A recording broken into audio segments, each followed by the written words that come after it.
Tayo nga po ay so back today. Araw po ng Friday ngayon sa mga naghahanap sa akin. Eto na ako. Eto na siya. Sabi sa inyo nagwalis-walis lang ng bakuran kung ano iniisip nyo. Huwag mong kalimutan ha. Very much Ayan na, may content na naman. strong, very much alive. Kasi alam mo, sabi ng mga nakamiss sa'yo, next time daw, pagka daw ikaw ay mag-vacation leave, mag-iwan ka daw ng video message. Ganon. Magpa-press con ka daw sana para daw di sila nagugulat. Kaya siguro... Magsasabi ka. Siguro maggagawa na ako ng vlog. Para sa simula pa lang, I woke up like this. And then I'm having breakfast. Tama, Ito, ganun. breakfast ko. Kumbaga, a day in the life of Ted Filon. Tsaka live, no? Oo, Araw-araw oo. ako nasa... Ayan, magtatayo na lang tayo ng Ted Filon's Fans Club. Ayan. Saan ka? Oo. Ayun. So, doon ka na mapapatay. Ikaw naman, napaka-nega mo. Lahat na ng mga Hindi ba bagay, pwedeng, lahat na ng mga bagay binobroadcast. hindi ba mo. pwedeng Anyway, doon sila magpapapicture kung nasan ka? Pero ito na nga, nagbabalik ka. Aking baby boy, Ted Praise Filon. God. Ang daming nakamiss sa'yo, baby. Welcome back. Salamat po na marami sa lahat ng ating mga ginigiliw na mga uring manggagawa, lalo na po yung mga walang day off, walang Pasko, walang Walang day off.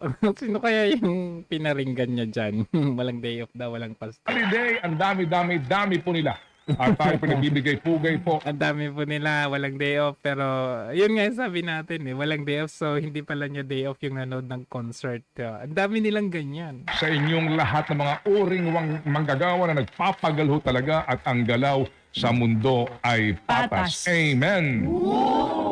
Mamaya, isa-isayin natin sa baby girl, ha? Yun na nakuha kong balita. Nagpunta ka daw sa isang restaurant, yung pag-asa, ito na muna tayo. Alin? Ay sinasabi mo, Ano? nakayakapan mo ng mahigpit, si nanay. Ay saan ka ba kasi naglalagi? Balita ko nga din, pinagkaguluhan ka na naman ng mga umiidolo sa'yo. Sobra ka naman sa pinagkaguluhan. Ayun na sinasabi, yun na nakuha kong balita. Nagpunta ka daw sa isang restaurant, pinagkaguluhan ka doon, isa si nanay, sa nakadaupang palad mo, niyakap ka ng mahigpit. Hindi naman, baby girl. Nagpa-picture lang naman. Baka talaga. Saka yakap-yakap ng mga senior. Ay nako, sinabi mo Diba? pa. Alam mo na, kapwa natin mga senior yan eh. Ay, pero hindi ko naman sila masisisi kung talagang idoling ka nila. Parang yung mga nagko-comment dito sa YouTube Live, ang sabi nga nila, welcome back, idol. Kasi nga dahil sa iyong credibility pagdating sa pagbabalita. Ikaw talaga. Partner! Ikaw talaga. Talaga. Hindi ko may tatanggi. Importante na tama po ang ating ibinabalita. Ang mga informasyon ay fact-check ika nga po at na-verify muna. Ngayon, mga kapatid, budget. Right, budget po ang pag-uusapan din natin mamaya. Kasi po, ang sinasabi ho ng Malacanang, thorough daw po, no? Thorough pag-aaral ng ating presidente. Massive fee na, tumala naman. Megalon? Bago pirmahan, talagang binusisi ng maigi. Bukas daw ang pirmahan? Asan December din? 30, Monday. Monday. Isasabay sa Rizal D. Okay, so nangangahulugan na wala nang saysay yung pinagdaanan natin ng budget deliberations. At saka yung sinasabing BICAM na yan, na photo op lang pala, di ba? Picture lang. Nagpulong sila doon. Saan? Sa Manila Hotel. Wow! Gumasta pa kayo ng pagkalaki-laki. Wow. Hindi ba? I mean, ako, aga-aga nito. Sige na, yun ang na-miss namin I sa'yo am so back. At nang lumabas po yung versyon ng end of the day, budget. Ano pang saysay, mga kapatid? Ng BICAM. Ng mga gastos pa tayo ng gas. At the end of the day, yung small committee na yan, practically po, hindi pala kasama mismo yung finance committee chairman ng Senado. Ha? I mean, ay sa ating mga mukhang iba. Di ba? Mukhang may mga nagdesisyon lamang dito. At nang lumabas po yung versyon ng small BICAM. committee ng BICAM na yan, kahindik-hindik. At hindi pa ho sila kikilos nga kung hindi po nag-ingay dito ang marami. Yes. Kung hindi po sinabihan sila na itong pinaka-corrupt na budget sa kasaysayan ng Pilipinas. Kaya ko rin po nagtataka naman din, bakit yung mga anti-corruption advocates dyan sa ating pong mga... Parang tahimik sila, di ba? Tahimik. Walang say. Well,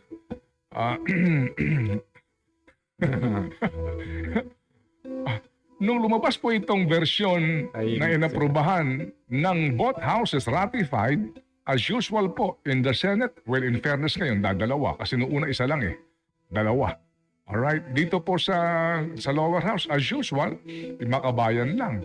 Abay, kahindik-hindik pong kinalabasan. So dahil po sa ingay at yung banta, na baka mapahiya sila dahil po ito'y labag sa ating saligang batas, dadaan ngayon sa review. So sino ngayon nagre-review? Si Presidente, si Executive Secretary, si Finance Secretary, si Budget Secretary, and si NEDA at si DPWH. Nasama DPWH. Kasi sila may pinakamalaking budget eh. Oh, At diba? nadagdagan pa naman sila ng ba't di plus niyo sinama si 289 Sani billion. Angara? Exactly. Di ba? Exactly. So nangangahulugan, opo, dumaan kayo sa pagkahaba-habang budget hearing, pagkalaki-laki ng istorbo sa trabaho ng mga taong gobyerno, pagkalaki-laking gastos, at the end of the day, sila din ang magre-review. Exactly. At ngayon daw po, ano yun? Hihimay-himayin nila. Ano yun? How do you amend, alright, a ratified budget? So, through line veto. Pag isa-isa. Baka at the end of the day, magkaroon na naman dito ng ilang pahong constitutional issue. Kasi sinasabi ho ng iba, ang mga panukala ng iba, ibalik sa amin, ayusin namin. And we will ratify again. Ayaw naman ng Pangulo ng Ayaw gano'n. naman daw po kasi hindi daw yun yung proseso. Hindi daw ganoon Well, yun. anyway, Kasi ratified nandiyan naman na sa nga. kanyang opisina yung dating Supreme Court Chief Justice, maalam sa batas, so hintayin natin. But basically po mga kapatid, dito po sa isyong ito, kaya po nangyayari ito kasi hindi ho tayo nakikialam. Mabuti po na lamang at may mga tao and we have to give credit sa mga tulad po nila Sir Leonardo. No? At ilang pahong mga cause-oriented persons na concerned sa budget na ito. Maaari pong hulaan na, i-bash na ho na kung ano-ano. Huwag niyo pansinin yun. Kasi dito mga kapatid, mamaya hihimayin ko na natin to ulit. Itong issue po ng budget na ito para nyo maintindihan kung gaano ka-importante. Lalo pa at sa pinakahuling balita po ng Treasury Department natin. Kunin mo yung business page dyan, sinasabi ko kanina. Ano ang sinasabi dito sa balita? Budget deficit reached 1.2 trillion pesos in first 11 months. Yan po ay mula nga January to November 2024, mga kapatid. 1.2 trillion pesos budget deficit. Oh, Okay. wow. So, ang nangangahulugan mga kapatid, opo. Oo. Yun daw pong revenue collection natin, 4.1 trillion pesos. Yung pong 11th-month expenditure is 5.3 trillion. Kaya 1.2 trillion ang ating deficit. Tama. So we're spending so much doon sa ating kinikita. Oo. Sobra ang ginagastos natin sa kinikita. Okay. So basically po dito talaga kinakailangan magtipid, di ba? Magtipid. Magtipid sino? Dapat gobyerno. Di po ba? Pero nararamdaman nyo ba na nagtitipid po sila? So, na-miss nyo ako? Na-miss ka namin. Miss ka nila kaya masayang-masaya sila. Ikaw talaga. Oh. Ay naku, na-miss ka naming lahat. As in, lahat ng mga comment section dito ang sinasabi nila, nasan si Manong Ted? Ibalik si Manong Ted. Oo, meron pa akong ang dami nagpasa sa akin ng mga link na ano mo ba, Direct Grace. Ted Filon, pinatahimik na.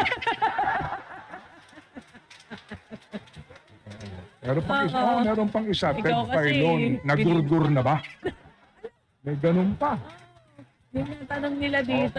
Oo. Oo. Ted Filon. Ted Filon, may death threat. Ted May mga Filon, ganyan. pinatanggal na. May ganyan. Marami Dami. ganyan. Sobra. Opo. First day pa lang yun, first day. Ito pa ang pinaka-exciting nung napanood ko. Ano? DJ Chacha nagkakautal-utal. Napanood nyo? Oh. DJ Chacha nagkakautal-utal sa Tama. pagpapaliwanag kung nasa si Ted Filon. Siya na ba ang susunod? Napanood nyo? Kaya nagpaalam na ako sa kanila. Sabi ko, baka naman pag ako'y nawala, sabi nyo, at manang nagurgur ha? Hindi kasi. Sabi ko, Hindi daw kasi sila sanay na wala ka. Sabi ko, ganito na ba ako ka-importanting tao na ako ang content ng mga vlog ninyo? Oo. Ay, si Percy Lapid nga nung pinatay, nung ginurgur nakita mo naman, naging balita. Ikaw pa kaya? Mga wala namang nag-content eh. Ah. Oo. Tsaka daan-daan libo ang views. Ay, 500,000 na. Oo. Yung iba, 500,000, 600. Pinagkakita Sino kaya yung mga yan? ang ka talaga. Tapos meron pa dito yung pinakabago. Yung pinakabago ko sa yung Pinakabago parang ako yata yan ah. anong title ng pinakabago ko sa iyo na ipadala kahapon? Oo. Yun nandun sa GC. Oo. Oh. Anong title? Tinakot nga ba? Bakit wala sa show? Tapos may Ako yan ah. picture mo. Oh, ayan o. Sa akin yan ah. Na, di ba? O sige. Kinaklaro natin kasi nung nawala si Manong Ted, hindi naman ako nag-vlog na tinakot. Nung nag-clarification si DJ Chacha kahapon, ayun ang binlag natin. Kaya akin yan yung title na yan. So, ngayon po nandito na po ako. Umabot nga hanggang Canada. Tinakot nga ba, ba't wala sa show? Kapatid ng tatay ko, napatawag sa akin, di naman tumatawag, hindi nga bumati ng Merry Christmas eh. Tinanong lang niya kung totoo daw ba yung mga nandun sa YouTube.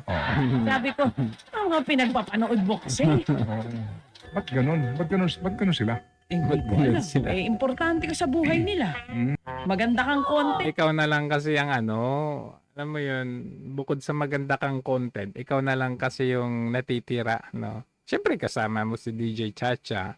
Kayo na lang kasi yung natitira sa mga alam namin na, siyempre, yung mga kasamahan ninyo na nagsasalita. Yung iba kasing mga kasamahan ninyo, abay, hindi nagsasalita. Wala na. Tama yung sabi mo, nasan na yung mga lumalaban? Some views. Tinakot nga ba? Bakit wala sa show? Yan ang title. Ayan, Kita mo na. akin yun. So ngayon, sigurado ako nanonood sila ngayon. O yan, mamaya may bagong ano yan. Nanonood kami po ngayon. Kanilang content. Ted Filon umamin na. Sa pagbabalik. Yung isang video, inedit pa yung mukha ko, yung mukha kong umiiyak. Nakita mo yun? Oo. Si ano yan, si PH Update yan. Ted Filon, pinatahimik. Tapos inedit yung mukha ko parang may luha pa. Sa lahat po ng mga kababayan natin, mamaya po meron tayong hindi kagandahang balita na naman about PhilHealth. Sorry pero we really have to, reveal this information dahil ito po yung napaka-importanting bagay sa isyong ito. Ikaw at ako, tayong lahat may pakialam. Abangan po sa aming pagbabalik. Pero eto matindi. Hawak ho namin dito ang desisyon, mga kapatid, mismo na pinirmahan ng mga commissioners po ng National Privacy Commission at dito mga kapatid, pinagmumulta ang PhilHealth. Alam niyo kung magkanong laki ng halaga? Pinagmumulta ang PhilHealth ng halagang mumulta po sa PhilHealth. Dito po sa nangyaring data breach na ito ay 228.6 billion pesos. Isa itong taktika para makuha yung reserve fund ng PhilHealth. Ang detalye, ano po ang reaksyon ng inyo pong union dito po sa inilabas na nga na desisyon ng National Privacy Commission at ito po ang pinakadulo po nito doon po sa kanyang dispositive portion. Mamaya ko po babasahin ng ilang pang mga nakalagay dito, but basically po dito sa dulo sinasabi po na imposes administrative fines against the Philippine Health Insurance Corporation for its failure to implement reasonable and appropriate measures to protect the security of personal information under Section 20 of the DPA, Data Privacy Act. Ayan, okay. The administrative fines to be imposed shall be 2% of Philippine Health Insurance Corporation's 2022 gross annual income, which is 228,633,019,710 pesos and 96 centavos. Okay. Malaki po itong halagang ito. Ano po ang reaksyon ng Union? Ed, we have this thread. Balita po namin, lumabas na po yung decision ng National Privacy Commission. So, hindi pa po namin nabasa ng buo yung decision. So, kagulat-gulat po yan na merong fine po na ganun kalaking halaga. So, that, ang sabi niyo po, 2% of 228 billion. I'm computing right now, that's 4 billion 560 million. Kung 2% po yan, 4 billion, 560 million po. Ni-round off ko na lang po. Ang nakalagay fine. Ang tanong dyan, sino po ang magbabayad ng fine? Kasi nakalagay, PhilHealth shall be fined po yung ano. Sir Ted, speaking on behalf of the members, hindi po tayo papayag. Nakukunin po yan sa pera ng PhilHealth, di po ba? Kasi pera po natin yan eh. Pera natin yan, premium contribution natin yan, at ang pera ay inilalaan yan pag tayo ay At muli lang po akin liliwanagin, doon po sa akin nabanggit nga kanina, hindi po 228.6 ang penalty. Doon po ikikwenta yung penalty na sinasabi nga po sa desisyon, 2%, no? Sa income po ng PhilHealth noong 2022, yung gross annual income nila. Ang penalty po dito ay hindi 228.6, kung hindi yung pong 2% noong 228.6 billion pesos. And that corresponds to 4.5 billion. Sabi po ni Ma'am Fe. At dito po sa usapin mga kapatid rin, no, ng gastusin natin sa obligasyon ng PhilHealth ngayon na sulatan lahat ng 42 milyones na mga miyembro ng PhilHealth na nagkaroon po ng data breach. Doon pa lang po sa 16 pesos na bawat padala ng sulat, that's 672 million na. Yung pong papel, sobre at printing ng bawat sulat. Ilang pong daang milyon po na naman yun. At yun po, saan kukunin po ng mga taga-PhilHealth Management kundi sa members' contribution. Bakit po ba tayo nakatutok po sa isyong ito mga kapatid? Para po klaruhin lang natin ang mga totoong pangyayari kasi hindi ho kami makarinig ng tamang pangyayari. Even in Congress, kami lang po with all due respect sa dinami-dami po ng researchers ninyo, ng mga abogado ninyo, ng mga tauhan ninyo. Bakit po wala ho nagbabanggit sa laman ng COA report na pinag-usapan namin mismo ni Ma'am Heidi Mendoza, ni Shelo Magno, ni Ma'am Pedito, na ito po ito ay hindi nagsisinungaling. Ito po ay ebidensya na hango sa mga pag-aaral. At dito po, klaro na wala pong surplus fund ang PhilHealth. Anong pinagsasabi nyo, Mr. Ledesma, na hindi na kayo maniningil ng premium contribution? Anong sinasabi nyo na magdadagdag kayo ng benepisyo? Anong sinasabi nyo na okay lang magbigay ka ng 89.9 billion sa National Treasury kasi sobra-sobra ang pera ninyo? Ano yun? Pinaasa nyo po kami. Si Ma'am Pe sinasabi, paano pag nag-collapse ito? Kayo ba mananagot sa aming lahat, Mr. Ledesma, sa lahat ng board members dyan? Kayo ba sasagot sa aming pong pangangailangan medikal? O kayo po na lamang ay magre-resign at maganda pa rin ang takbo ng buhay? Di ba tanggapin natin ang katotohanan? There's pure mismanagement and misinformation dito po sa PhilHealth na ito. Magpakatotoo po tayo. Ako lang po nagtataka kung bakit pati ang ating Pangulo parang hindi ito nalalaman. Bulag ba sa katotohanan o sa mga bulong o anuman? But basically po, again, sabi nga ng Presidente, di ba, sa mga bumabatikos sa PhilHealth, ang sabi niya, aralin niyo daw yung issue bago kayo magkomento. Siguro po, abiso rin kila Ma'am Shelo Magno sa mga bumabatikos dito, pero sir, wala na pong iba pang pag-aaral na mas malaliman kung hindi ang COA report. Because after all, it's their constitutional mandate to do the audit. And I beg, plead, and pray that please open your eyes and study the matter. Dahil baka po ibang informasyon na inyo pong tinatanggap. Mga kapatid, ito pong issue ito napaka-importante. Kaya nga sabi ko ho nung isang araw lang, Jeremy, tumawag na naman sa akin. At hindi po ang problema niya. No? From NKTI, kinakailangan ilipat yung pasyente sa heart center dahil daw po yung aorta ng bata ay namamagana. And the same problem. Pagdating doon sa ospital po, paghahanap po ng kwarto, sasabihin na naman, kasi humingi ka ng hindi suite room. Ordinary lang po na kwarto. Bakit? Maselan yung kondisyon. Alam nga naman doon ka sa ward na punong-puno na at takaw infeksyon. So humihingi sila ng kwarto. Hindi ho dahil sa ito'y luxury. It's a necessity for the patient.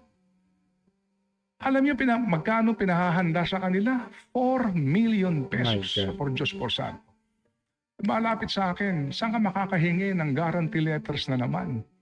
Para lang masiguro na bibigyan ka ng atensyon sa heart center. 4 million pesos. Saan ka kukunin ng ganung malaking pera? Hindi ba? So, iyan po ang sitwasyon. Kasi nga, kung PhilHealth ang aasahan mo, magkano? 26,000. Di ba? Mga kapatid, this is a very, very big problem for all of us. Itong 2025, ito po yun. Kaya sa akin po dito talaga, nasan na kayo? Nasaan na? Nasaan na ang ating mga halal ng bayan? Nasaan na ang mga lumalaban sa katiwalian? Nasaan na ang mga lumalaban sa korupsyon? Bayad na. Nasaan na ang mga lumalaban para sa kalusugan ng bayan? Nasaan kayo ngayon? Kailan namin marinig ang boses nyo? Muli. Diba? Kailan namin maririnig ang tapang nyo, gaya ni Ma'am Faye? Di po ba? Mga kapatid, nangyayari po ito kasi hinahayaan lang natin. At huwag nating hintayin ang pagkakataon na paggising natin wala ng pera ang PhilHealth. At hindi na po tayo aasikasuhin sa mga ospital dahil ang laki ng utang sa kanila ng PhilHealth. Bayan, kailang kagigising? Think about it, mga kapatid. And Merry Christmas. Grabe. Happy New Year! Atin yan, kanino kukunin yung 4.5 billion pesos na ibabayad po sa penalty na ipinataw nga po ng NPC dahil sa nangyari